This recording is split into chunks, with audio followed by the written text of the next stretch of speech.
Selamat malam, bersama saya Albert Hananto di Gelora Pancasila. Ya, kita malam hari ini akan membicarakan sila yang keempat. Ini sudah tayangan yang keempat dalam serial sila-sila Pancasila. Kita hari ini akan mengupas bagaimana kaitan sila keempat dengan nilai kepemimpinan di Indonesia, ya, kepemimpinan Indonesia.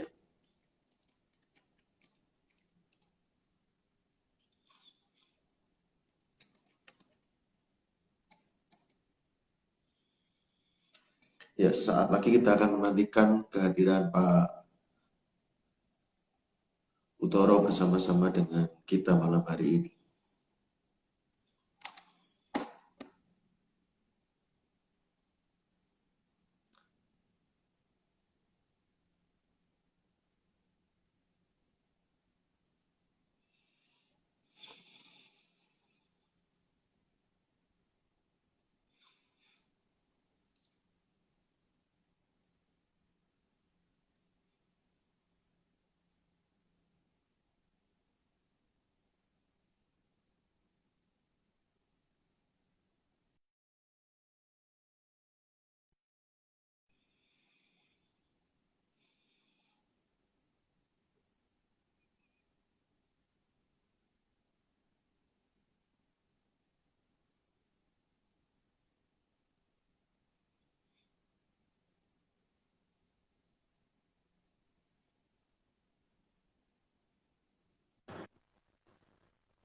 Oke.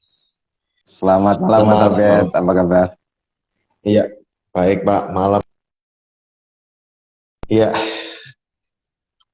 ya, ya, senang sekali kita kembali berjumpa dalam tayangan kali ini, ya, melanjutkan serial nilai-nilai atau sila-sila dalam Pancasila. Dan malam hari ini kita sudah sampai di sila yang keempat.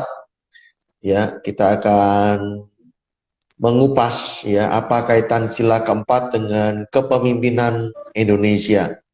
Nah, bersama kita malam hari ini sudah hadir Pak Utoro. Dan selamat malam Pak Utoro. Selamat malam Mas Albert, apa kabar? Semoga selalu sehat dan menyapa teman-teman semua yang sudah hadir ya, sudah banyak yang hadir. Selamat malam dan merdeka. Ya, merdeka. Masih hangat dengan 17 Agustus. Ya, bagaimana untuk sebuah hal yang besar, sebuah konsensus negara gitu ya, Pancasila, UUD 1945 itu bukan hanya apa ya teori gitu Pancasila ya, sila-sila keempat itu bukan hanya dirumuskan saja, tetapi mereka juga hidupi gitu ya, bahwa ternyata hal-hal besar yang fundamental, yang esensi buat negara ini seperti Pancasila, UUD 45 itu lahir diputuskan dalam suasana musyawarah untuk mufakat gitu ya. Ini yang luar biasa. Dan bahkan menurut saya dalam hitungan berapa jam kali ya, kalau saya mendengar dari sejarah itu detik-detik terakhir sampai soal pembukaan UUD 45 saja bisa diubah dengan kelegaan dan kebesaran hati dari teman-teman gitu ya. Itu mengubahnya itu wah, saya luar biasa gitu ya. Itu ada nilai-nilai lain yang dikaitkan dengan sila keempat. Artinya tidak hanya sekedar berkumpul, tidak hanya sekedar bersama-sama, tetapi ada sesuatu yang nanti kita akan bahas ya. Kenapa kok bisa mufakat begitu? Dan saya sedikit mengulang,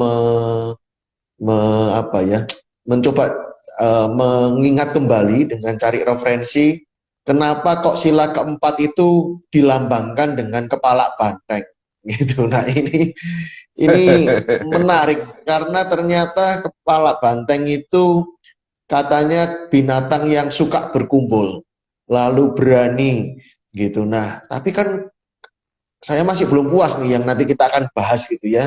Kalau suka kumpul aja belum tentu sepakat loh ya, gitu. Belum tentu mufakat gitu. ya bareng-bareng bersama-sama itu belum tentu mufakat. Lalu yang kedua, modal berani saja belum tentu bisa mufakat gitu ya. Wah, istilahnya modal modal teriak, modal emosi gitu ya, modal berani ngomong gitu, tapi kan belum tentu mufakat nih gitu. Nah, jadi tentu akan menjadi menarik pembahasan ini. Nah, gimana nih Pak? Kenapa sila keempat dikaitkan dengan kepemimpinan Indonesia, Pak? Gitu. Wah, luar biasa.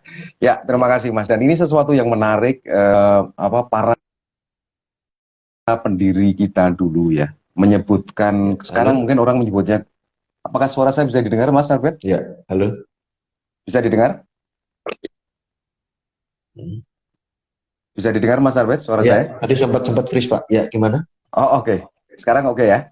Ya, Jadi oke. kalau kita lihat sejarah Mas, para pendiri bangsa kita dulu itu Hmm. jarang menyebutkan kepemimpinan Mas. Jadi di Hmm. tahun 45 mereka jarang Ya. menyebutkan kepemimpinan, mereka lebih suka menyebutnya kerakyatan, ya, Hmm. rakyat.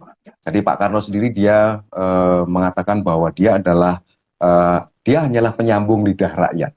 Dia Hmm. bukan Ya. mengatakan dirinya pemimpin, kemudian Pak Hatta, saya adalah hati nurani rakyat, gitu ya. Hmm. Ya. Kemudian kalau kita lihat nama dari entitas militer kita ya, di awal Ya. itu namanya bukan military apa gitu, US military Ya. apa Indonesian Ya. Ya. military gitu enggak, tapi Tentara Keselamatan Rakyat, Ya. TKR gitu ya. Ya. Sebelumnya Badan Keamanan Rakyat. Jadi Ya. sangat lekat dengan rakyat. Bahkan kemudian di tahun 50-an berubah menjadi Tentara Rakyat Indonesia, TRI gitu ya. Ya. Jadi memang mindset, suasana pikir, suasana batin yang ada pada saat para pemimpin bangsa kita menemukan jati diri bangsa kita, mereka Ya. melihat bahwa yang paling tepat namanya bukan kepemimpinan, tetapi kerakyatan.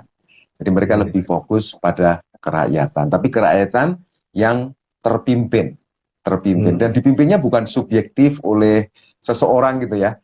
Di Pancasila itu keren disebutkan bahwa kerakyatan yang dipimpin oleh hikmah kebijaksanaan, ilmu dan kebijaksanaan gitu ya. Dalam dalam bentuk permusyawaratan artinya dalam bentuk yang diskusi gitu ya, untuk mendapatkan mufakat. Dan untuk mendapatkan mufakat itu bukan sesuatu yang sederhana, Mas. Karena di situ perlu orang yang memahami tentang values. Dan ini berkaitan dengan belief, values, dan understanding yang dulu pernah kita bicarakan dia. Karena mufakat tidak mungkin bisa tercapai kalau orang-orang yang bermufakat itu tidak memiliki collective values yang sama. Betul. Ya. Dan baru setelah mereka memiliki collective values yang sama, mereka bisa mencapai mufakat. Keahlian untuk menemukan value-value itu menjadi kompetensi yang sangat lazim pada saat itu, Mas. Pada saat Sumpah Pemuda dan dari saat mereka bertemu tahun 1908 gitu ya. Kemudian 1928 mereka Sumpah Pemuda, dan pertemuan-pertemuan berikutnya mereka sangat mewarnai pertemuan itu dengan kemufakatan, mencari nilai-nilai, bagaimana mencari nilai-nilai yang sama gitu, nilai-nilai yang sama untuk persatuan. Karena dulu pernah kita sampaikan bahwa belief bisa beda-beda, pemahaman bisa beda-beda, tetapi kita semua diikat oleh value yang sama, yaitu Pancasila. Dan itulah mengapa sila keempat dia bukan menyebutkan kepemimpinan yang dilandasi oleh bla bla bla gitu ya, tapi kerakyatan yang disebutkan, kerakyatan atau citizenship yang dipimpin oleh gitu, dan seterusnya. Dan caranya adalah dengan musyawarah atau berdiskusi atau istilahnya kolaborasi atau saling sharing gitu ya, dengan tujuan untuk mendapatkan mufakat. Nah, ini luar biasa. Dan yang paling penting gini, Mas, bukan hanya itu. Jadi value atau nilai yang diangkat oleh para pemimpin bangsa kita bahwa kerakyatan ataupun kepemimpinan gitu ya, leadership maupun membership gitu ya, kalau dalam istilah manajemen, adalah sesuatu yang tidak bebas berdiri sendiri, tetapi dia adalah kepemimpinan atau kerakyatan yang berketuhanan. Jadi saya menjalankan kepemimpinan saya menjalankan kerakyatan ini karena dasar-dasar saya punya Tuhan. Dan apa namanya, Tuhan ini kan kalau boleh kita sederhanakan kan menjadi pemimpin para makhluknya gitu ya. Dan Tuhan adalah Maha Pengasih, Maha Penyayang. Maka orang yang memiliki leadership Indonesia, leadership sila keempat Pancasila yang berketuhanan, maka dia pasti akan punya rasa kasih sayang. Pasti suka membangun peradaban. Bahkan kita mungkin sangat terkenal ya, Hamengkubuwono ke-9 almarhum, beliau sangat sering mengatakan dan bahkan ditulis di bukunya, tahta untuk rakyat. Beliau seorang pemimpin konvensional gitu ya, seorang raja. Tetapi beliau karena memang situasi saat itu seperti itu, maka beliau berkata bahwa tahta untuk rakyat. Sebenarnya yang punya kekuasaan itu rakyat gitu ya. Makanya badan-badan yang sekarang masih ada gitu ya, kayak Majelis Permusyawaratan Rakyat, kemudian Dewan Perwakilan Rakyat, itu adalah lembaga atau badan yang memang tertinggi dan ditinggikan di Indonesia, rakyat. Gitu Mas. Ya, menarik sekali karena kerakyatan sila keempat ini tidak lepas dari sila-sila yang lain gitu ya. Tadi sudah dibicarakan value yang sama, sudah disinggung juga salah satu yang dikupas atau sempat disampaikan adalah berkaitan dengan ketuhanan gitu ya. Jadi sila keempat ini juga saya melihat di terjemahan atau penguraiannya bahwa musyawarah mufakat ini itu untuk menghasilkan sebuah keputusan yang bisa dipertanggungjawabkan secara moral gitu ya, dipertanggungjawabkan selaras dengan nilai-nilai agama atau nilai-nilai ketuhanan, lalu menjunjung tinggi. Jadi diharapkan keputusan mufakat ini juga menjunjung tinggi nilai-nilai kemanusiaan, harkat dan martabat manusia. Lalu ini juga ada kaitannya kenapa kok gambar banteng itu hitam dan putih gitu. Jadi berkaitan dengan menyuarakan kebenaran gitu ya, menyuarakan kesucian, jadi dilahirkan dari keputusan itu demi persatuan dan demi kebaikan bersama gitu ya, sila ke-5 gitu. Nah, ini menarik karena bisa dimulai dari skup yang paling kecil gitu Pak, di keluarga gitu. Nah, ini gimana ya Pak bisa untuk mencapai mufakat dalam contoh yang sederhana, yang kecil gitu ya. Apa prosesnya Pak supaya orang tua dengan anak katakanlah bisa mulai mempersempit jurang perbedaan komunikasi, perbedaan budaya. Nah, kira-kira apa nih Pak yang terjadi ketika bermusyawarah di dalam sebuah keluarga? Iya, oke. Jadi mufakat ini tadi kata kuncinya adalah value, Mas. Jadi collective values. Jadi mufakat itu adalah sesuatu yang sebenarnya mufakat ini kalau kita bahasakan secara grafis gitu ya, dia adalah irisan bersama dari para values-values. Atau himpunan bersama gitu ya. Irisan dari himpunan-himpunan gitu, ada collective values. Misalnya saya dengan Mas Albert, kita punya value yang banyak, value-nya mungkin berbeda-beda, tetapi ada value yang sama. Value yang sama, misalnya saling menghormati, saling menghargai, kemudian saling mendukung misalnya. Nah, itu adalah collective values yang akan menjadi wadah untuk mufakat. Jadi apa sih sebenarnya? Sebenarnya ketika kita bermusyawarah itu kan kita sedang sedang mengusulkan atau sedang memunculkan, sedang mengekspresikan kepentingan-kepentingan kita, Mas. Ketika kita berada duduk di sebuah meja musyawarah gitu ya, sebenarnya kita sedang menyampaikan atau mengekspresikan kepentingan-kepentingan kita. Kepentingan ini nama lainnya adalah value sebenarnya. Value yang berwujud sebuah tujuan namanya kepentingan atau interest gitu ya. Dan value-value ini setiap orang ada yang kebanyakan memiliki value yang unik gitu ya. Sekumpulan value yang unik bagi setiap orang. Tetapi untungnya dari setiap orang itu ada value-value yang sama. Ada value yang saya punya value misalnya kebersamaan gitu ya. Mas Albert juga punya value yang sama. Sehingga kebersamaan ini menjadi collective values. Ketika kita sudah menemukan collective values, maka mufakat itu akan mudah terpenuhi. Karena ketika kita Ya. memiliki values yang sama, maka kedua orang atau lebih orang yang memiliki value sama, dia cenderung akan saling mendukung, saling menguatkan, saling berkorban gitu ya, saling untuk mendapatkan sesuatu yang lebih besar gitu ya. Karena kita punya value yang sama dan Hmm. saya nggak akan hitung-hitungan, saya nggak akan apa namanya eh, apa ya kekeh pada kepentingan saya karena kita punya kepentingan yang bersama. Dan kalau ini kita besarkan dalam sebuah skop yang lebih luas, maka value yang sama itulah bangsa. Jadi bangsa itu adalah sekelompok orang yang memiliki value yang sama atau dipimpin dengan menggunakan value yang sama untuk membangun peradaban. Jadi kalau tadi kita hubungkan dengan orang tua dan anak, maka yang perlu diperhatikan adalah bagaimana kedua belah pihak antara anak dan orang tua sama-sama menyadari atau menghargai value masing-masing dan bersama-sama mencari value yang sama. Bersama-sama mencari value yang sama lah. Karena anak, terutama anak kecil ya Mas Abed, biasanya mereka kan belum tahu tentang value. Jadi kewajiban dari orang tua untuk mengajarkan value kepada anak-anaknya. Sehingga dia mempunyai cara pada suatu saat nanti untuk menemukan collective values. Nah, value, menanamkan value pada anak, itu orang banyak menyebutnya juga sebagai karakter. Karena value yang diyakini kemudian terekspresikan menjadi ucapan dan tindakan disebut dengan karakter. Kalau dia sudah menjadi kayak sesuatu yang kebiasaan gitu Mas, habitual gitu. Jadi value yang diekspresikan dalam bentuk pikiran, perasaan, ucapan, dan perilaku dalam sebuah proses yang berkelanjutan atau diulang-ulang kebiasaan disebut sebagai karakter.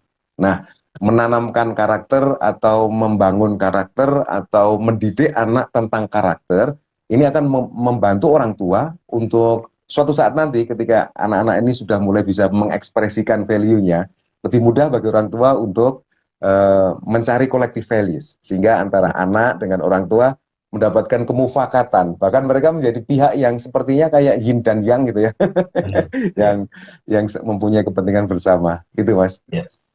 Ya Pak, mengasih. Jadi tentunya di dalam musyawarah ini ada beberapa keterampilan yang dibutuhkan ya Pak ya, termasuk Yes. mendengar, Yap. memahami, menemukan, dan ini mungkin juga selaras atau ini yang menjadi apa yang kita perjuangkan dalam program kita ya Pak ya, Guru Coach Oh ya, Indonesia Mas. yes, itulah. Ya. Dan mungkin ke depan dalam rencana strategis kita untuk insya Allah gitu ya, orang tua idola atau orang tua coach gitu ya, jadi Orang tua coach ya, ya, orang tua coach coach. ya, jadi dimana kita ini, nah mungkin sedikit teaser gitu ya Pak, mungkin gimana cara menemukan value-nya anak nih Pak. Berarti kan ada yang mungkin kita pernah bahas nih, pernah diingatkan tadi, value itu berkaitan dengan apa yang penting begitu ya Pak ya, apa Penting yang ya, penting perlu prioritas pilihan. gitu ya, perlu pilihan. Jadi Pilihan. ya, jadi Ya. kita bisa kenali itu ya Pak. Gimana?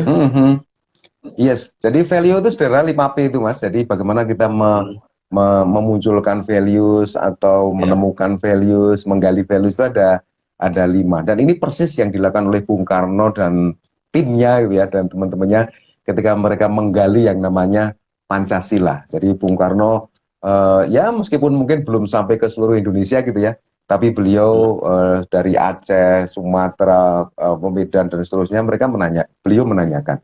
Dan kalau kita lihat di buku-buku beliau yang lama, buku tulisan-tulisannya Pak Karno yang lama, value yang kita bicarakan ini persis seperti yang beliau lakukan. Jadi apa sih yang penting gitu ya? Apa yang penting bagi Anda? Sesuatu yang penting. Penting itu artinya signifikan atau esensial. Meskipun kecil tapi harus ada. Tetangga saya itu ada sesuatu yang penting, yaitu pete dan jengkol Mas. Meskipun hanya kecil gitu ya, hanya 3 atau 4 mata gitu ya. Kalau makan harus ada gitu. Itu adalah sesuatu yang penting, esensial. Kemudian yang kedua adalah perlu. Perlu itu saya butuhkan, saya membutuhkan itu. Kemudian yang ketiga adalah sesuatu yang saya suka. Yang keempat adalah sesuatu yang saya prioritaskan karena urgent. Kemudian yang kelima adalah partisipasi, sesuatu yang saya ingin berpartisipasi untuknya. Itu adalah values. Dan kemudian values itu adalah sesuatu yang tidak bisa diubah-ubah, tetapi dia bisa diubah dari belief dan understanding. Dan skill-skill bagaimana kita mengolah value, mengolah belief, mengolah understanding, dan ketiganya ini disebut dengan mindset, Mas. Ketiga-tiganya ini, understanding, kemudian belief, dan values itu disebut dengan mindset. Kemudian mindset inilah yang menentukan corak dari pikiran kita, perasaan kita, ucapan kita, dan tindakan kita. Jadi kalau kita melihat seseorang berpikir seperti ini, terus kita aneh gitu ya, kok bisa ya orang itu berpikir seperti itu ya? Kemudian ketika ada seorang beremosi gitu ya, orang kok bisa emosinya kayak gitu ya? Kemudian ketika ada orang yang berkomunikasi, wah dia ngomongnya kok kayak gitu ya? Kemudian kita melihat tindakan seseorang, wah tindakannya keren, cepat, sigap gitu ya. Kok bisa kayak gitu ya? Semuanya ini sebenarnya rahasianya ada di mindset. Dan di program Guru Coach Indonesia Emas, kemudian Orang Tua Coach Indonesia Emas, kemudian Wirausaha Coach Indonesia Emas, dan Leader Coach Indonesia Emas yang nanti akan menjadi program dari Masyarakat Coach Indonesia. Insya Allah ini akan merupakan kompetensi-kompetensi sentral, Mas, yang akan diketahui, dilatih, dan diimplementasikan oleh para peserta gitu. Jadi semoga nanti banyak pihak yang tertarik ya untuk mengikuti kegiatan ini. Iya, iya.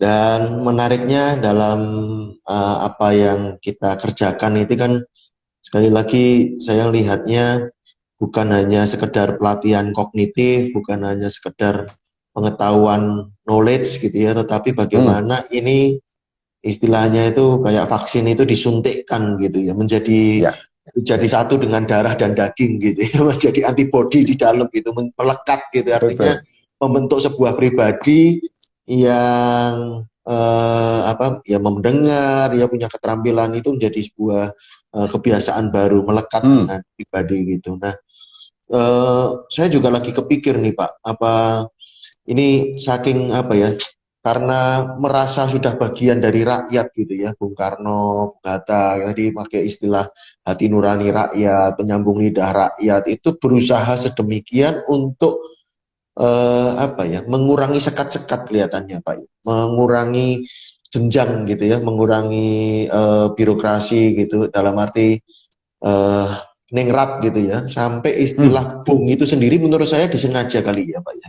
Jadi dipanggil bung itu kan mungkin lebih dekat ya, ada penghormatan tetapi tidak terlalu formal begitu ya, walaupun tidak melepaskan dari nilai-nilai hormat dengan yang lebih tua gitu ya, dengan abang gitu ya, istilahnya kan seperti abang, seperti mas begitu ya, tetapi bung gitu ya, jadi mencoba, dan kelihatannya dalam musyawarah ini ada seperti itunya ya Pak ya, artinya kesejajaran ini diperjuangkan gitu ya Pak, diupayakan, dan akhirnya saya melihat bahwa tidak kebetulan ditempatkan setelah sila ketiga ya Pak. Jadi artinya ini dalam kesejajaran, ini dalam konteks persatuan, baru kemudian kita bicara ini bagaimana dikelola ini gitu, kerakyatan ini. Gitu.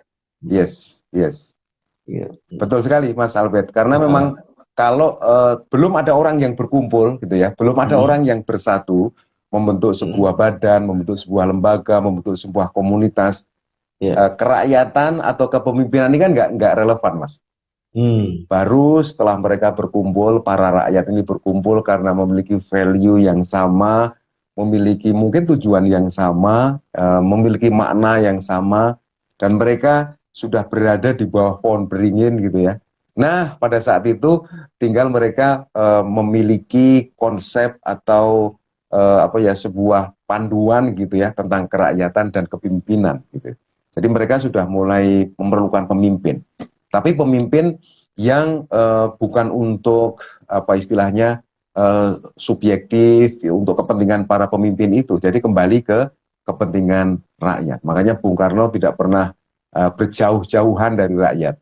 Bung Hatta juga sama, Bung Sahrir juga sama, Panglima Sudirman bahkan dalam kondisi yang sakit seperti itu ya, dia tetap ingin bersatu bersama dengan orang yang dipimpinnya gitu ya, meskipun harus ditandu kayak gitu. Jadi dan itu tujuannya adalah untuk memperkecil gap antara pemimpin dengan orang yang dipimpinnya, gitu Mas Albert.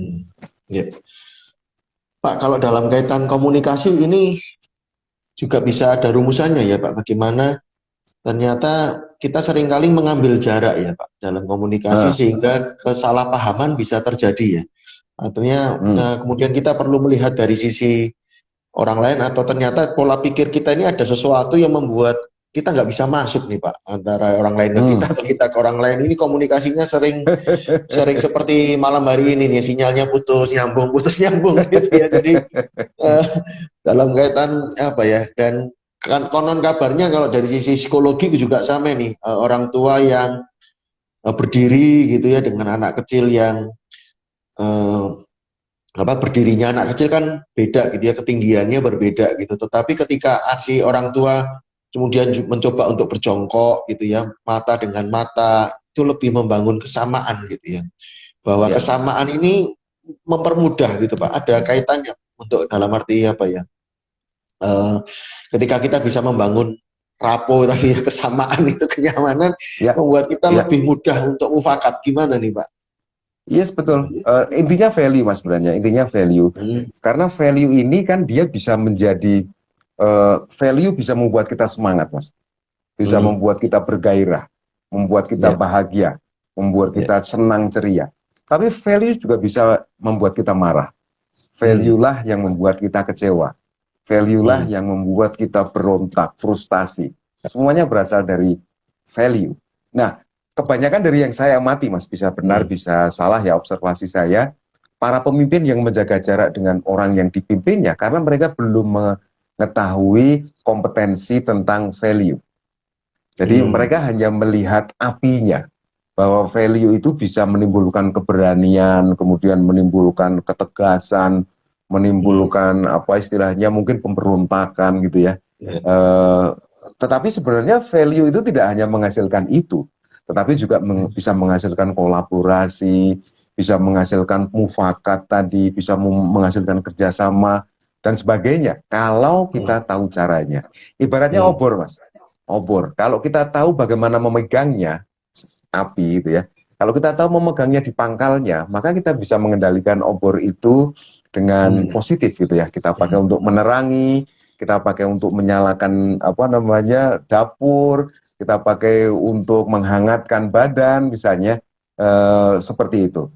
Cuman karena apa namanya beberapa leader gitu ya, yang saya amati adalah karena mereka belum tahu atau belum mau atau belum mampu gitu ya, mengelola tentang value management, sehingga mereka akhirnya yang dilihat hanya ketakutannya doang. Apa namanya Hmm. ya kayak virus corona sekarang ini kan Hmm. yang kita lihat hanya ketakutannya doang gitu ya. Tapi Hmm. kalau suatu Hmm. saat seperti halnya obor, kita sudah bisa memegang pangkalnya, memegang sumbernya, memegang kendalinya gitu ya. Tentu ini bukan menjadi sesuatu yang kita takutkan gitu ya. Bahkan mungkin sesuatu yang bisa kita manfaatkan. Mungkin karena Tuhan itu menciptakan sesuatu tidak sia-sia kan, tidak ada satupun ciptaan Hmm. Tuhan yang sia-sia. Lawannya sia-sia ini adalah bermanfaat. Jadi pasti ada manfaatnya. Seperti itu Mas, Hmm. kalau observasi dari saya. Berarti itu butuh keterampilan-keterampilan tertentu dong Pak, untuk manajemen namanya istilah Yes, gitu. betul, Hmm. betul. Mereka perlu belajar tentang value itu apa, kemudian apa sih cara-cara untuk mengetahui value, menggali value, kemudian mungkin mengelola value dari value dirinya sendiri maupun orang lain, kemudian saling menemukan antara value saya dengan value orang lain, bagaimana menggunakan value bersama untuk kepentingan bersama yang lebih bagus, lebih besar, lebih Hmm. kuat kayak gitu. Ini adalah apa namanya keterampilan pemimpin gitu, dan sila keempat ini memberikan panduan Mas, kerakyatan yang dipimpin oleh hikmah Hmm. kebijaksanaan. Hikmah ini adalah ilmu pengetahuan, logika, kemudian apa namanya ya ilmu pengetahuan gitu ya, dan kebijaksanaan. Kebijaksanaan ini kan apa istilahnya pragmatis gitu ya, Ya. teoritis pragmatis yang sudah ditentukan standar gitu. Jadi Ya. kalau kita menggunakan standar, maka kita akan menjadi lebih adil, kemudian musyawarahnya juga lebih Hmm. mudah, mufakatnya menjadi lebih mudah gitu. Betul. Jadi ketika statement dari value itu kan seperti kata-kata sifat Mas, kayak bagus gitu ya, baik dan Hmm. sebagainya. Tetapi bagus dan baik itu kan perlu ada standarnya Mas. Kalau enggak, dia menjadi sesuatu yang tak terhingga gitu. Jadi Ya. bagus menurut siapa? Bagus berdasarkan kriteria apa? Baik Ya. berdasarkan standar apa? Nah, Betul. itu adalah apa namanya sesuatu yang diamanatkan atau di apa ya istilahnya disuarakan oleh sila keempat ini. keren banget kan Mas itu. Ketika Jadi kalau sila menyebutkan gimana? jadi kalau sila keempat ini dijalankan maka tidak pernah ada kepemimpinan subjektif gitu. Tidak ada kepemimpinan yang sentralistik, tidak ada kepemimpinan yang monarkis gitu ya. Tetapi kepemimpinan yang demokratis, kepemimpinan yang berdasarkan standar, kepemimpinan yang berdasarkan kriteria, bukan untuk kultus individu, bukan untuk sentralistis, semuanya kembali kepada orang yang dipimpin. Karena rakyat sendiri, Mas, rakyat ini berasal dari bahasa Arab. Bahasa Arab yang artinya adalah tempat orang-orang memberikan pertanggungjawabannya. Jadi rakyat sendiri sebenarnya arti harafiahnya adalah tempat orang-orang memberikan pertanggungjawabannya gitu. Jadi dari situ kelihatan sekali bahwa nilai keempat dari Pancasila ini keren banget gitu. Ya, karena tadi menyebutkan ada standar, ada apa tadi? Ini jadi Standar, saya ingat kriteria, ya. Itu saya jadi ingat perkataan almarhum Gus Dur itu ya. Jadi perdamaian tanpa keadilan adalah ilusi gitu ya. Jadi dengan keadilan, dengan ada standar-standar, maka keselarasan bisa lebih mudah gitu ya. Keadilan sosial dalam konteks keselarasan, kesetaraan ya, berbagi untuk sesamanya ini lebih mudah karena ada standar, ada yang jadi acuan gitu ya. Jadi perdamaian tanpa keadilan adalah ilusi, itu perkataan almarhum. Jadi menarik sekali. Dan kalau dikaitkan dengan value-value tadi, saya membayangkan begitu kuatnya ya Pak. Value itu menggerakkan orang, value itu membuat orang bisa memiliki gerakan atau suatu kontribusi yang melebihi batas gitu ya. Contohnya saya melihat ada beberapa karyawan yang bisa jadi karyawan itu puluhan tahun Pak dalam suatu perusahaan. Walaupun mungkin kelihatannya masa sih nggak ada yang lebih baik di luar gitu ya, tetapi dia pilih di situ Pak begitu. Lalu bisa puluhan tahun. Lalu ada yang kedua, bahkan yang lebih heroik menurut saya itu ketika perusahaan dalam masa-masa sulit itu mereka bersedia misalkan dipotong gaji gitu ya, bersedia bersama-sama setia gitu ya. Lalu buat saya ini ada value lain gitu. Dan saya juga lihat ada perusahaan itu juga tidak serta-merta langsung potong gitu, gagal langsung ganti agen begitu. Ada yang diberi kesempatan untuk bangkit kembali begitu ya. Jadi lebih ke mempertahankan ada suatu value ternyata yang perjuangkan gitu ya, bukan hanya sekedar nilai material semata begitu ya. Dan ini saya membayangkan kalau ini aja perusahaan bisa begitu, apalagi kalau sebuah bangsa dengan ketemu value yang sama gitu, ini akan luar biasa potensinya gitu. Gitu ya Pak ya. Itu yang membuat kenapa orang bisa bertahan gitu ya Pak ya. Itu namanya betul, tadi ya. Betul. Dan sebelum mengomentari itu, saya ingin menyapa beberapa teman saya yang hadir di Pak Joko Priyono dari Cilacap. Selamat malam, Assalamualaikum Pak Haji Joko Priyono. Cilacap hadir. Assalamualaikum Pak. Merdeka. Kang Mufti, kemudian ada Suster Priska, kemudian Josephine. Terima kasih atas kehadirannya. Oke. Dan selanjutnya saya ingin mengomentari tadi Mas, di perusahaan mereka sekarang tidak hanya menyebut itu sebagai sebuah relation ya, employee relation, tapi di banyak perusahaan mereka menyebutnya sebagai employee engagement. Employee engagement itu adalah kayak pertunangan gitu. Jadi saya dengan perusahaan ini bukan hanya pekerja dan pemberi kerja, tapi ini sudah engage gitu, seperti kayak pertunangan. Dan ini match dengan apa yang dulu pernah kita bicarakan bahwa value, belief, dan understanding itu tujuan utamanya adalah untuk membangun peradaban. Jadi seseorang memiliki belief, understanding, dan value, kemudian kita sebagai bangsa juga memiliki Pancasila sebagai value, tujuannya apa? Untuk membangun peradaban. Dan peradaban itu unsurnya ada 5, yang pertama adalah keamanan, kenyamanan, kemudian yang kedua kualitas, kemudian yang ketiga adalah self excellence. Kemudian yang keempat ini adalah efisiensi atau low cost gitu ya. Dan yang kelima adalah safety net. saya memiliki jaminan perlindungan gitu. Beberapa orang yang meskipun gajinya dipotong dan sebagainya, mereka tetap ada di situ, kemungkinan karena mereka sudah menganggap bahwa tempat itu adalah rumahnya, tempat yang aman bagi dia, berkualitas bagi dia. Dia mendapatkan penghargaan, pelayanan yang baik diorangkan. Kemudian di situ dia juga bisa mendapatkan pendapatan gitu ya. Kemudian dia juga mendapatkan mungkin safety net di situ.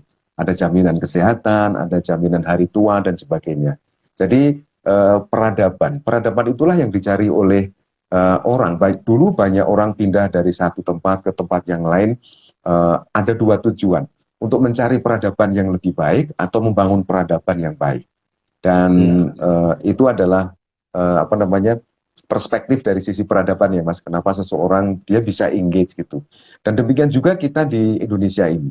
Di Indonesia ini orang pasti akan engage dengan bangsanya, dengan negaranya. Ketika 5 syarat peradaban tadi terpenuhi Mas. Aman, berkualitas, kita hidup berkualitas. Naik transportasi umum semuanya berkualitas, jalannya berkualitas, listriknya berkualitas, sinyalnya berkualitas. Kemudian makanan-makanannya juga berkualitas, obat-obatannya berkualitas. Kita punya lembaga yang melindungi rakyat dari keamanan pangan misalnya. Ada BP POM yang melindungi dari obat dan makanan, kemudian hal-hal yang lain. Kemudian service excellent, lembaga-lembaga negara, badan-badan pemerintah melakukan service excellent kepada rakyatnya. Rakyat melakukan service excellent kepada pemerintahnya. Kemudian perusahaan-perusahaan memberikan service excellent kepada para customer-nya. Supplier memberikan service excellent kepada perusahaan-perusahaan. Dan semua pihak memberikan service excellent. Kemudian semua pihak melakukan proses efektivitas dan efisiensi. Menghilangkan pemborosan, melakukan waste elimination, menciptakan added value. Kemudian yang terakhir adalah sedia payung sebelum hujan. Bagaimana kalau ada musibah dan sebagainya untuk hari tua, untuk pendidikan anak, semuanya ada, maka ini akan menjadi sebuah peradaban yang membuat elemen-elemennya, rakyat-rakyatnya engage dengan negara itu. Tetapi seperti yang pernah kita bahas Mas, bahwa peradaban itu bukan hanya tugas pemerintah. Karena pemerintah itu orangnya hanya ratusan ribu. Dan rumah ini adalah rumah kita semua gitu. Jadi yang paling diharapkan kontribusinya untuk membangun peradaban itu ya kita semua yang tinggal di rumah itu gitu kan. Bukan Pak RT gitu ya, atau security yang menjaga lingkungan kita untuk menjaga keamanan, kenyamanan, kualitas dan seterusnya dari rumah kita. Yang paling bertanggung jawab ya kita ini. Nah, ini yang kadang-kadang kita berpikir secara tidak pas gitu ya Mas, bahwa peradaban yang bagus itu ya tanggung jawabnya negara. Kita di sini hanyalah penumpang gitu ya. Kalau Anda merasa hanya sebagai penumpang, tidak memiliki kendali, ya jangan berharap bisa mengendalikan banyak hal gitu ya. Kalau tidak ikut berpartisipasi. Jadi cara paling sederhana untuk mengendalikan sesuatu ya berpartisipasi dan melakukan apa yang bisa kita lakukan. Wah, keren itu ya. Mas Albert. Jadi kalau untuk mengendalikan berpartisipasi. Jadi saya jadi ingat itu ya, kejahatan bertambah bukan semata karena pembuat kejahatan bertambah, tetapi juga karena orang baik diam saja gitu ya. Jadi betul. Tidak berpartisipasi gitu ya. Tidak berpartisipasi gitu. Karena orang baik itu kadang-kadang mereka menyandarkan pada sistem gitu. Kemudian tapi sistem itu kan juga yang menjalankan orang, yang menciptakan orang. Harus ada orang yang berani membuat sistem, menjalankan sistem untuk menjaga peradaban atau menciptakan peradaban. Kemudian juga istilahnya sesuatu yang membuat kita nyaman dan diharapkan itu juga bukan sesuatu yang akan timbul begitu aja gitu ya, tapi sesuatu yang kita usahakan gitu. Karena ya hukum sebab akibat mengatakan bahwa sesuatu tidak akan terjadi kalau tidak ada penyebabnya gitu. Kalau tidak disebabi gitu.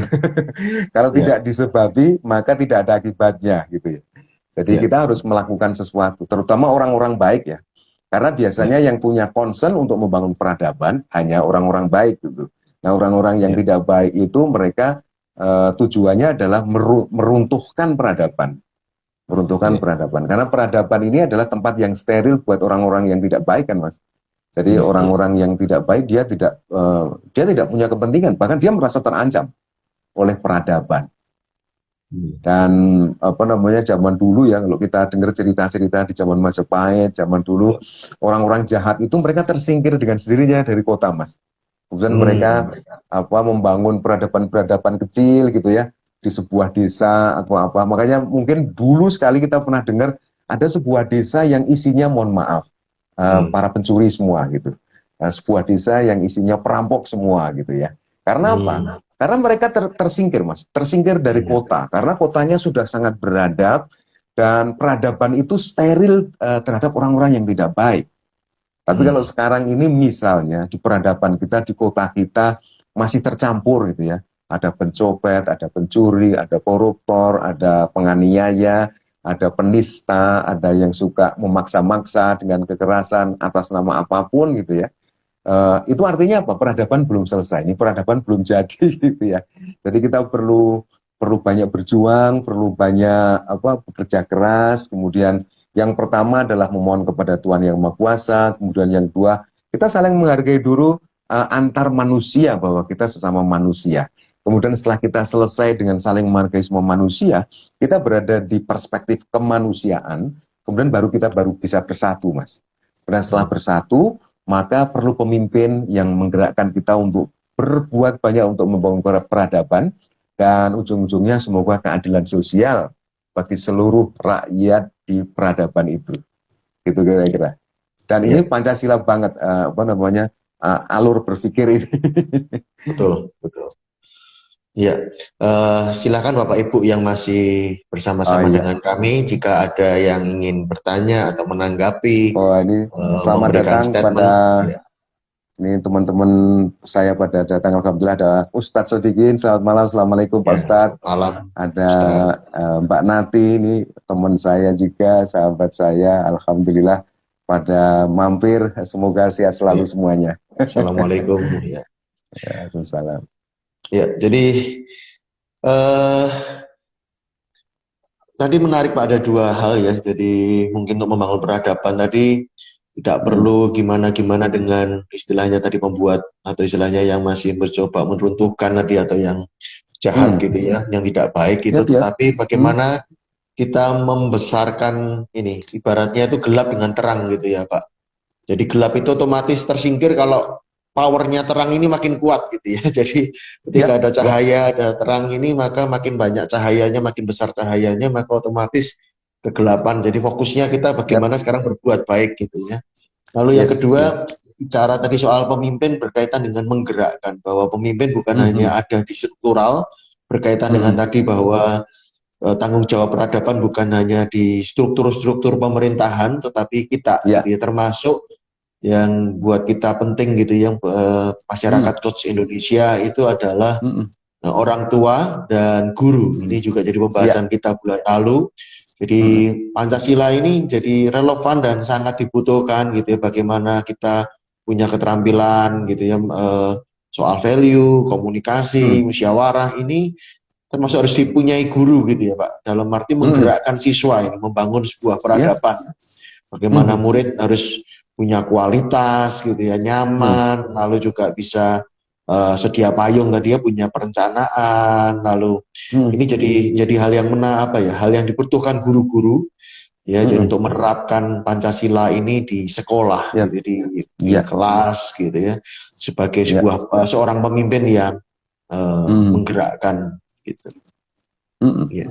Dan jadi ini tadi kalau contohnya udah keluarga, lalu perusahaan, ini sekolah gitu, bahwa Pancasila ini menyentuh semua sendi-sendi di masyarakat gitu ya, bahwa ini bukan milik kelompok tertentu, bukan milik baik yang cerdas maupun istilahnya bukan ada disekat-sekat, ini semua kita yang membutuhkan Pancasila begitu.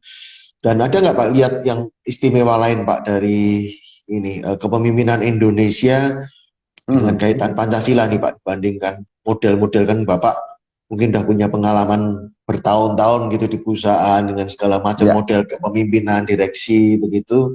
Apa yang ya, lebih unik nih Pak dari kepemimpinan Pancasila ini Pak?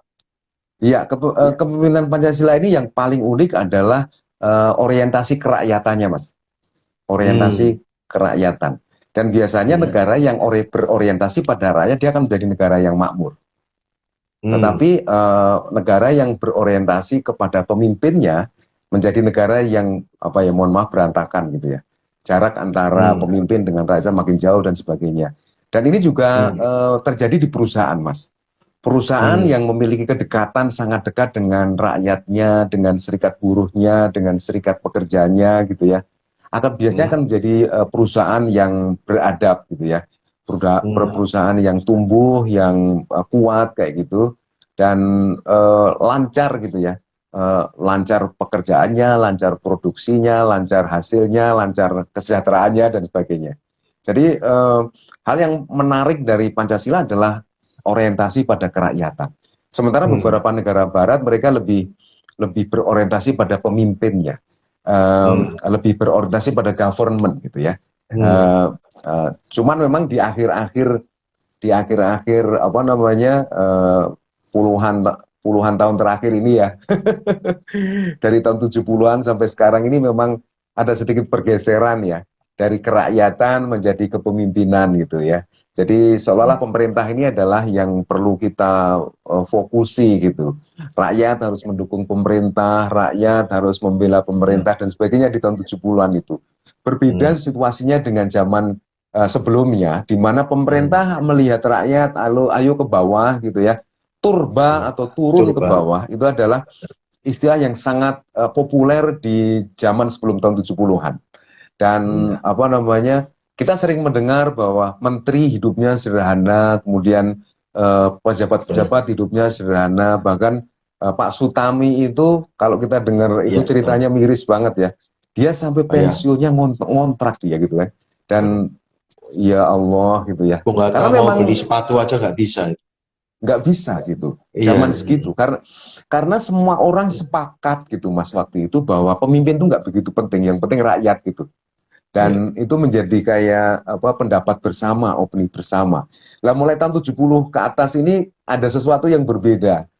Pemerintah ini menjadi sesuatu yang penting, pemimpin itu harus dihormati, dihargai, dan perlu ada jarak yang jauh gitu ya. Mulai tahun itu, tahun 70-an itu. Nah, semoga aja sih mulai tahun 2000-an, apa 2014-an ke sini ya, moga-moga ini kembali lagi gitu, kembali lagi ke aslinya gitu ya, ke awal, ke value kita bahwa yang penting adalah rakyat, yang penting Hmm, adalah rakyat. Dan sekarang ini saya juga meskipun masih bersifat simbolis dan ya beberapa yang program bagus juga ya, kayak misalnya para pejabat menggunakan pakaian yang sederhana, pakaian hmm. putih-putih gitu ya, kayak yang saya pakai Iya, ini Mas. iya, iya, iya, Kemudian tidak pakai jas-jas yang mentereng gitu ya. iya, Kemudian ya sikapnya juga sederhana-sederhana, orangnya sederhana-sederhana. Kemudian yang dibangun juga hal-hal yang esensial gitu ya, kayak jalan tol, pelabuhan, bendungan gitu ya. Ini alhamdulillah gitu ya, konsepnya kembali ke tahun-tahun sebelum tahun 70-an gitu. Kalau tahun 70-an ke atas kan yang dibangun pertama kali, tahu nggak Mas waktu itu? Pabrik mobil. oh, iya, iya. Pabrik mobil itu kan simbol dari kepemimpinan gitu ya, kalau menurut saya Hmm, simbol dari bos gitu ya, bukan iya, iya. bendungan gitu ya. Swasta-swasta juga waktu itu digerakkan untuk apa ya, membangun produksi-produksi yang berorientasi pada borjuisme gitu kan waktu Hmm, itu. Nah, tapi alhamdulillah era itu sudah iya, berlalu gitu, dan kita bersyukur ya, bersyukur akhirnya berlalu dan tumbang gitu. Dan sekarang kita kembali kepada peradaban yang lebih baik yang menjadikan bangsa Indonesia. Semoga kita makin terus bisa menjaga ini dan makin memperkuatnya. Dan ya tadi kembali ke pertanyaannya Mas iya, Albert, selagi apa namanya, bangsa ini, semua komponen bangsa ini berpikir atau berorientasi pada rakyat.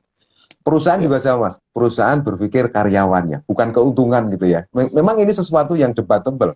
Dan ngapain saya Hmm, berbisnis gitu ya, iya, kalau saya mikirin karyawan gitu. betul, betul. Kemudian pertanyaan kebalikannya, ya silahkan Anda berbisnis kalau ternyata lingkungan di sekitar Anda tidak beradab. Apakah Anda mau berbisnis gitu? Dan ketika Anda memperhatikan kesejahteraan karyawan, kesejahteraan ini kan tidak hanya fisik, Mas, tapi perusahaan juga concern atau peduli tentang spiritual. Saya mendengar banyak perusahaan yang mengirim pesertanya atau karyawannya untuk naik haji misalnya, kemudian ke Roma, kemudian ke India, dan sebagainya. Ini adalah bentuk kesejahteraan lahir batin, gitu kan? Tidak hanya gaji, tetapi juga spiritual. Dan siapa lagi kalau bukan perusahaan yang bisa melakukan itu? Dan kalau banyak perusahaan yang seperti itu, gitu ya, dia concern pada karyawannya, kesejahteraan karyawannya, kebahagiaan pada karyawannya, membangun value karyawannya, membangun karakter karyawannya, gitu ya. Dan makin banyak orang yang berkarakter kebangsaan, berbelief kebangsaan, understanding kebangsaan. Dan nantinya akan terjadi sebuah peradaban yang bagus gitu ya. Dan ketika peradaban itu bagus, itu akan menjadi iklim yang bagus bagi perusahaan untuk tumbuh gitu. Jadi kalau menurut saya jangan pernah mengeluh bahwa Indonesia ini bukan tempat yang bagus untuk berinvestasi tanpa berbuat sesuatu gitu ya. Mari berbuat sesuatu dulu semampu yang kita lakukan, dan karena tadi iklim yang bagus untuk investasi itu bukan sesuatu yang abrakadabra, tapi sesuatu yang perlu kita ciptakan. Dan iklim investasi yang bagus itu ya sama dengan peradaban yang sedang kita bicarakan ini, Mas. Kalau negara kita adalah negara yang beradab, yang memiliki peradaban, pasti akan menjadi tempat investasi yang bagus gitu. Dan tadi tempat yang beradab, lingkungan yang beradab, maka orang-orang yang jahat itu akan steril darinya, Mas. Akan steril, itu hukum alam. Karena unsur peradaban yang pertama itu kan aman ya, Mas ya. Aman dan mengamankan gitu. Kalau misalnya saya bersama-sama dengan Mas Albert jalan-jalan ke mall gitu, saya melihat ada orang yang mau mencopet Mas Albert, karena saya punya value itu ya, peradaban itu, keamanan, saya akan teriak gitu kan. Ada copet gitu. Kalau perlu saya tangkap gitu, dan Mas Albert selamat. Orang-orang banyak selamat. Para pencopet, komunitas pencopet menjadi takut kan. Wah, di mall itu orang-orangnya pada saling mengamankan satu dengan yang lain. Kalau saya dengar cerita dari beberapa orang ya, Mas, ketika pencopet beraksi, kemudian di sebuah bis gitu ya, yang lainnya pada diem, Mas. Yang lainnya pada diem. Dan copet yang hanya satu orang itu, yang minoritas ya, Mas, mohon maaf, orang yang minoritas melakukan penganiayaan, melakukan hal-hal yang jelek gitu ya, dan orang lain diem di dalam sebuah bis itu. Dan ini terjadi juga di bis Indonesia sekarang, Mas. Ada satu orang minoritas yang jelek menjadi pencopet, menjadi pemaksa gitu ya, pemaksa beli, pemaksa value, pemaksa understanding, ada koruptor, ada orang-orang jahat lain, baik jahat secara fisik maupun jahat kejiwaan, yang penumpang-penumpang lainnya pada diam. Artinya kesadaran akan peradaban ini belum banyak diketahui oleh banyak orang. Semoga nanti program Guru Coach Indonesia Mas ini paling tidak makin menyadarkan bahwa peradaban ini tanggung jawab kita, bukan tanggung jawab orang lain. Dan ada salah satu teman saya dari Universitas Gadjah Mada yang mengatakan bahwa zaman dulu kita dijajah itu bukan karena kita itu tidak kuat, tapi kita tidak menyadari bahwa kita itu punya peradaban, atau kita tidak menyadari bahwa kita itu perlu peradaban, status quo gitu, sehingga ada orang masuk dan orang itu membangun peradaban di dalam peradaban, Mas. Jadilah yang namanya VOC gitu kan waktu itu, dan kita biarkan aja, kita mentolerir yang minoritas gitu ya. Kemudian minoritas itu makin lama makin membesar, dan akhirnya menguasai kita, Mas, dan akhirnya kita dijajah oleh minoritas yang jelek gitu ya, minoritas yang tidak beradab gitu, dan tentu kita semua tidak mau mengalami hal-hal seperti itu. Itu, Mas. Iya, saya jadi bersyukur kembali diingatkan gitu ya, kalau Indonesia tidak seburuk yang jadi dikatakan bukan tempat investasi yang baik gitu ya. Ternyata masih banyak loh ya perusahaan-perusahaan yang termasuk ini, Pak. Hari-hari ini ada perusahaan-perusahaan yang masih mempertahankan karyawan loh, Pak, sekalipun berat. Gitu ya. Bahkan ada sebuah cerita yang saya dengar, ini kan sempat Mendikbud itu kan sempat apa ya, tidak menduga kalau COVID itu bakalan naik, Pak. Jadi kan sudah disiapkan untuk Juli kemarin itu tatap muka, Ya. sehingga subsidi pulsa kuota itu sempat hanya direncanakan sampai pertengahan tahun kemarin, sehingga Hmm. program itu sempat selesai gitu, sempat tidak berjalan lagi gitu, tidak ada rencana gitu, itu tiba-tiba Hmm. harus kembali online begitu ya, kembali daring. Hmm. Kemudian kan pengucuran dananya nggak bisa sekejap gitu kan, ada proses-proses yang Hmm. mesti dilalui gitu ya, rencana, keputusan, perubahan RAPBN dan segala macam. Jadi Hmm. kemudian barulah sekarang ini dilanjutkan lagi gitu, beberapa saat yang Hmm. lalu dilanjutkan. Nah, ada perusahaan yang dalam masa jeda itu langsung sigap, langsung Ya. memberikan tambahan tunjangan ke keluarga-keluarga karyawan, menambahi Wow. tunjangan-tunjangan kuota gitu. Lalu Hmm. ada beberapa yang alternatif perhitungan gaji yang diperbaharui gitu ya, dicari celahnya lah, hitungan lembur kah Hmm. atau hitungan apakah yang sehingga take home pay-nya lebih besar gitu daripada Ya. sebelumnya gitu. Jadi Hmm. saya ini bagian dari yang tadi ya, ada apa ya, ada kebaikan-kebaikan gitu ya, ada Ya. hal-hal yang value-value yang apa ya istilahnya, dimanifestasikan begitu. Yes. Nah, Yep. lalu jadi ini saya melihat keunikan yang lain gitu ya. Indonesia ini bisa unik menemukan titik apa ya, bukan, saya menyebutnya bukan campuran gitu ya, Hmm. tetapi hikmat tadi ya, hikmat kebijaksanaan gitu ya, Hmm. yang eh, gini, yang tadi kalau diperbandingkan antara ada negara yang berpusat kepada pemimpin atau Hmm. kebalikannya negara yang berpusat dengan rakyat.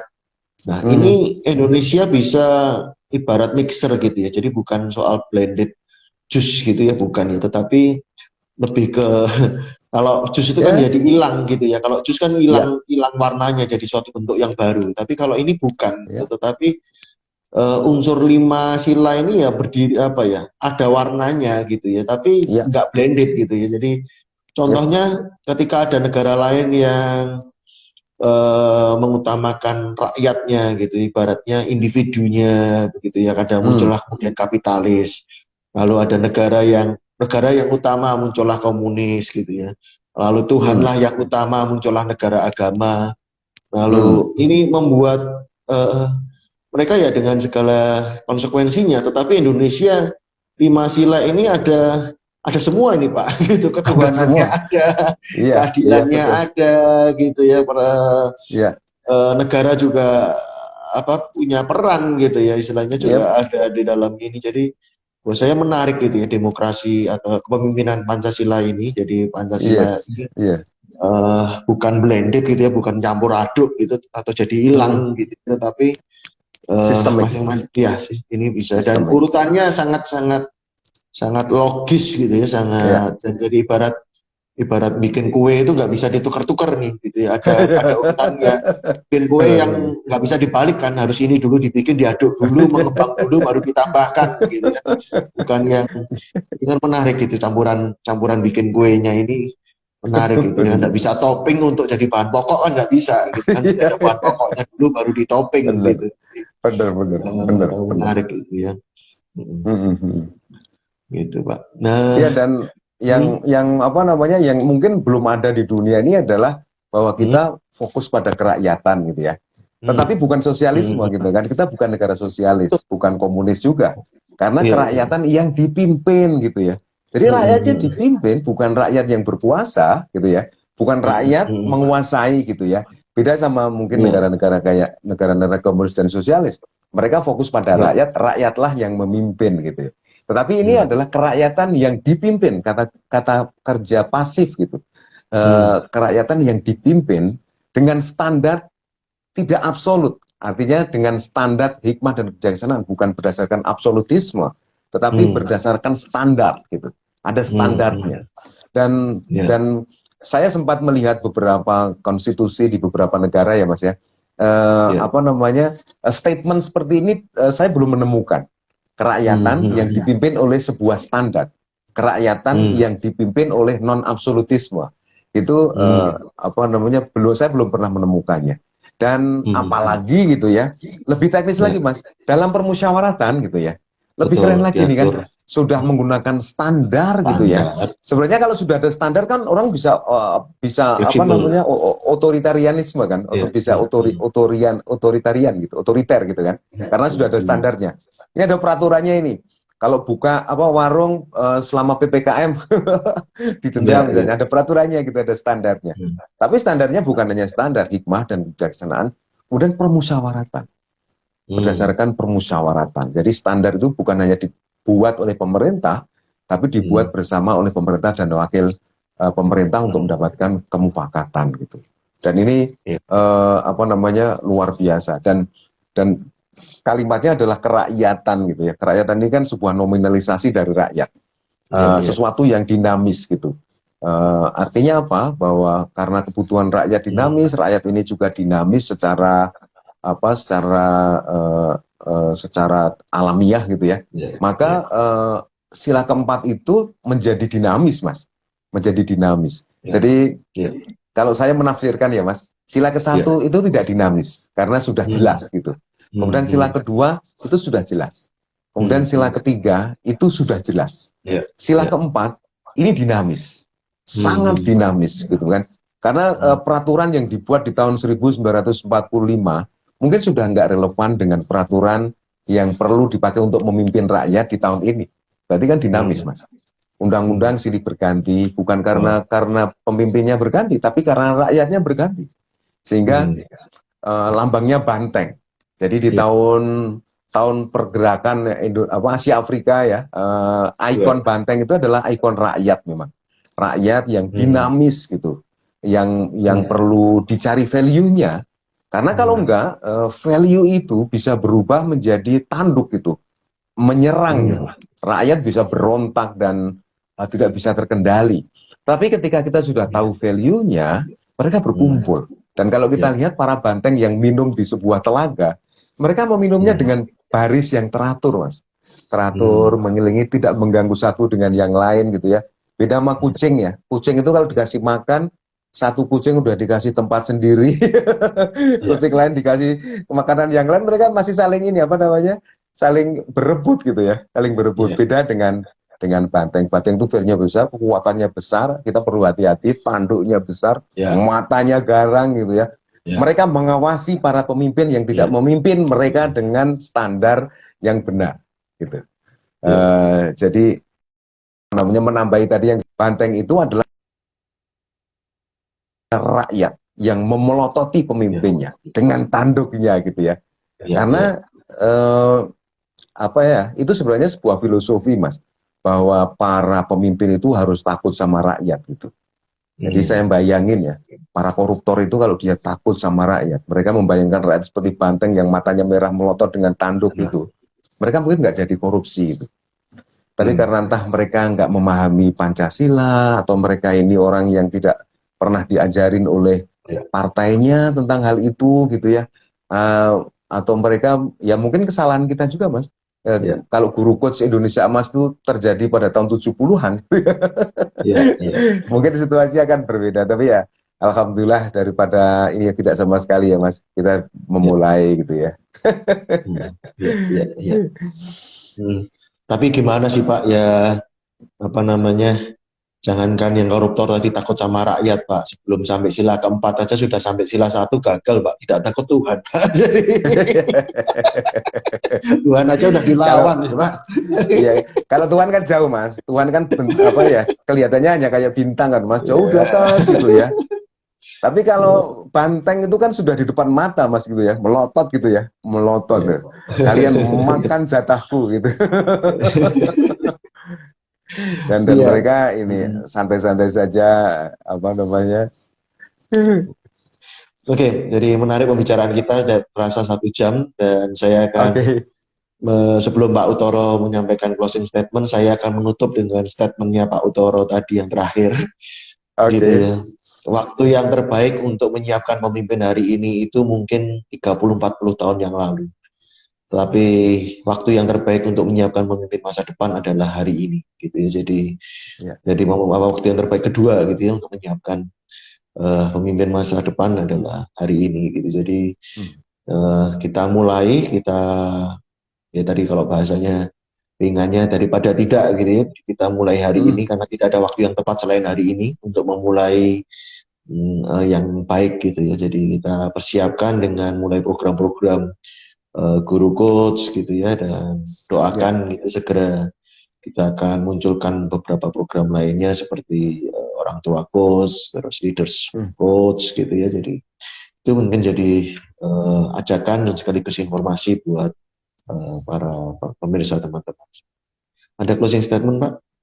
Ya, terima kasih Mas Albert. Jadi hasil yang keempat ini mengilhami kita, menginspirasi kita bahwa ingredient utama dari bangsa Indonesia adalah rakyat, kerakyatan.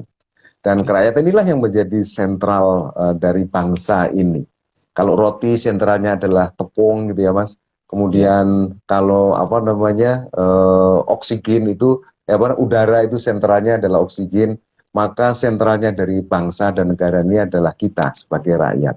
Tetapi bukan rakyat yang tidak teratur, tetapi rakyat yang dipimpin oleh sebuah standar. Standar hikmah. Hikmah ini bisa berarti hukum, gitu ya. Hikmah, hakim, hukum, ini kata dasarnya sama.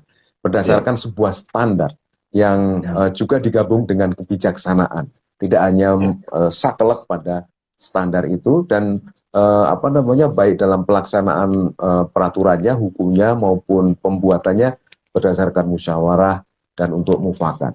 Dan konsep ini tentu tidak hanya diasosiasikan untuk negara, karena kita banyak berpikir bahwa Pancasila itu hanya untuk kenegaraan, untuk kebangsaan. Bukan. Itu adalah value bangsa yang bisa kita implementasikan di dalam kehidupan pribadi kita, kehidupan keluarga, kehidupan bermasyarakat, kehidupan profesional, dan sebagainya. Dan semoga apa yang kita bicarakan pada malam hari ini bermanfaat untuk kita semua, dan tentu tidak hanya berhenti kepada berbicara. Semoga kita semua yang menyaksikan IG Live ini maupun rekamannya, kita tergerak untuk melakukan sesuatu. Karena kalau kita tidak melakukan sesuatu untuk peradaban bangsa kita, maka orang-orang yang tidak suka peradaban yang baik akan menguasai peradaban itu. So, mari kita yang merupakan bagian besar dari peradaban itu, kitalah yang mengambil kendali, bukan orang-orang minoritas yang tidak peduli pada peradaban yang ingin kita bangun. Saya kira itu mungkin Mas Albert, closing statement dari saya. Mohon maaf Bapak-Ibu sekalian, para pemirsa, Mas Albert, kalau ada yang kurang berkenan. Semoga kita selalu sehat dan selalu semangat untuk membangun peradaban ini. Peradaban ini, seperti yang disampaikan Mas Albert, mungkin dampaknya bisa sampai 30-40 tahun terbentuk. Tetapi banyak contoh yang mengajarkan kepada kita bahwa orang membangun peradaban dalam waktu yang sangat cepat dan akhirnya berhasil. Dan kita juga punya potensi, peluang untuk bisa melakukan itu dengan bersama-sama, gerakan yang kolektif. Ya, insya Allah dengan jadi berkah kita akan menyelesaikan masalah. Ya, jadi amin, amin. Waalaikumsalam warahmatullahi wabarakatuh. Waalaikumsalam. Terima kasih Mas Albert. Teman-teman semua, sampai ketemu lagi minggu depan. Salam sehat. Terima kasih Pak. Terima kasih Pak.